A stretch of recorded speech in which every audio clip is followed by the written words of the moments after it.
पहचान होती है तो कितना करता है। किसी की एसपी से पहचान है, मेरी शंकर से पहचान, देवादिदेव महादेव से। हम उसके सहारे, उसके बल पर जीते हैं, उसके बल पर जीते हैं। जितनी मेरी जीजियां बैठी हैं, जितने मेरे जीजाओं बैठे हैं कथा सुनने के लिए, जितने संत साधु सन्यासी तपस्वी साधक उपासक, जितने मेरे भाई बहन बैठे हैं, उन सब से निवेदन करेंगे कभी जिंदगी में टूटना मत, भीतर से अंदर से कभी हारना मत। कई माताएं कह देती हैं मैं बहुत ऊब चुकी हूं गुरुजी, मैं तो मर जाऊं तो अच्छा। तो हम उनसे कई बार पूछ लेते हैं प्लानिंग क्या है? पंखा है, रस्सी है। हमने कहा ये तो ओल्ड फैशन है, कुछ न्यू फैशन लाओ। तो गुरुजी विष पी लेती हूँ। हमने कहा ये भी ओल्ड, ट्रेन के आगे मर जाती हूँ, ये ओल्ड, ये तो पुराना फैशन। गाड़ी के नीचे आ जाओ, ओल्ड। कुएं में डूब के मर जाऊं, ओल्ड फैशन। तालाब में मर जाती हूँ, ओल्ड फैशन। तो उनने पूछा न्यू फैशन कौन सा है? हमने कहा शंकर जी के मंदिर में एक लोटा जल चढ़ाती रहे और बाबा के दरवाजे में अपना सिर झुकाती रहे और बाबा के सामने कहती रहे कि तेरे दरवाजे पर आती रहूंगी और कितना भी परेशान कर ले मरूंगी नहीं, चाहे कुछ हो जाए। इससे क्या होगा? हमने कहा इसका सबसे बड़ा फल ये होगा कि मेरा बाबा अपने भक्त को कभी गिरने नहीं देता, हाथ से पकड़कर उठा लेगा। मेरा बाबा कभी गिरने नहीं। हम हार गए, अंदर से टूट गए। फसल नहीं हुई, फसल बिगड़ गई, सोयाबीन नहीं आया, गेहूं नहीं आया, धन नहीं आया, व्यापार नहीं चल रहा, दुकान नहीं चल रही, उतने में हम टूट गए। फैक्ट्रियां नहीं चल रही, उतने में हम टूट गए ना। अपने विल पावर को मजबूत करना है कि अभी मेरी दुकान सही नहीं चली, और मेहनत करूंगा। फैक्ट्री नहीं चल रही, और मेहनत करूंगा। मैं पास नहीं हो पाया, और मेहनत करूंगा। मैं पीछे रह गया, और मेहनत करूंगा। लोग कहते कष्ट बहुत हो रहा है, जीवन में दुख बहुत है।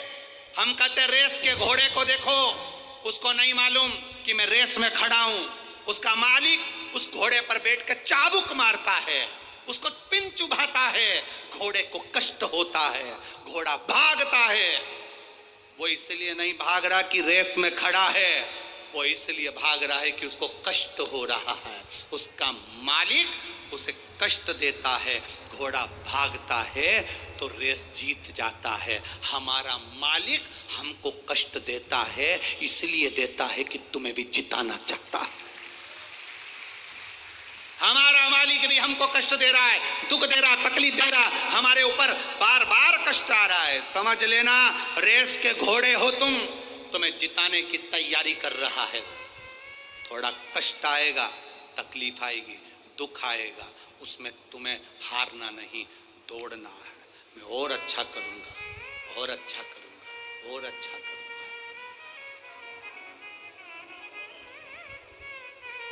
खाली न जाता कोई दर से तुम्हारे, खाली न जाता कोई दर से तुम्हारे, मैं भी खड़ा हूँ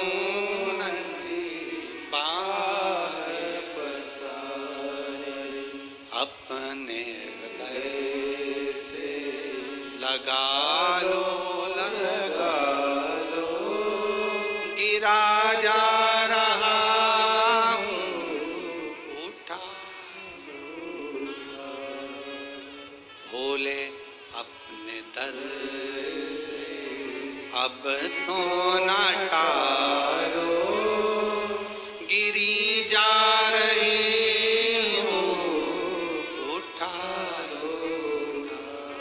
हारना नहीं इंद्र ने सोच लिया अब भगवान प्रसन्न नहीं हो रहा, मुझे संजीवनी मंत्र नहीं मिल रहा।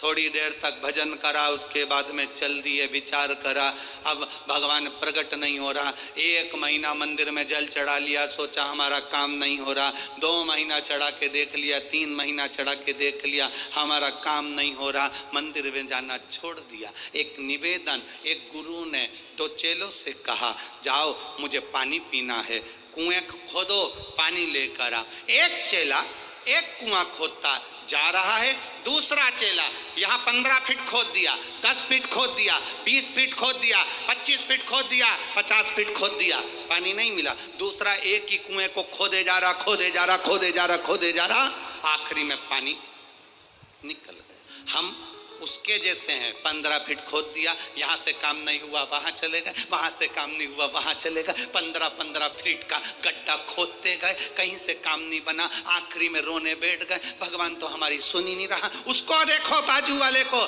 एक कुआं खोदे जा रहा, खोदे जा रहा, खोदे जा रहा, चढ़ाते जाओ जल, चढ़ाते जाओ जल। 1 महीना नहीं सुनेगा, 2 महीना नहीं सुनेगा, 3 महीना नहीं सुनेगा, 5 महीना नहीं सुनेगा, 6 महीना नहीं सुनेगा, जाते रहो उसके दरवाजे पर, आवाज लगाते रहो उसके दरवाजे पर, सुनेगा जरूर।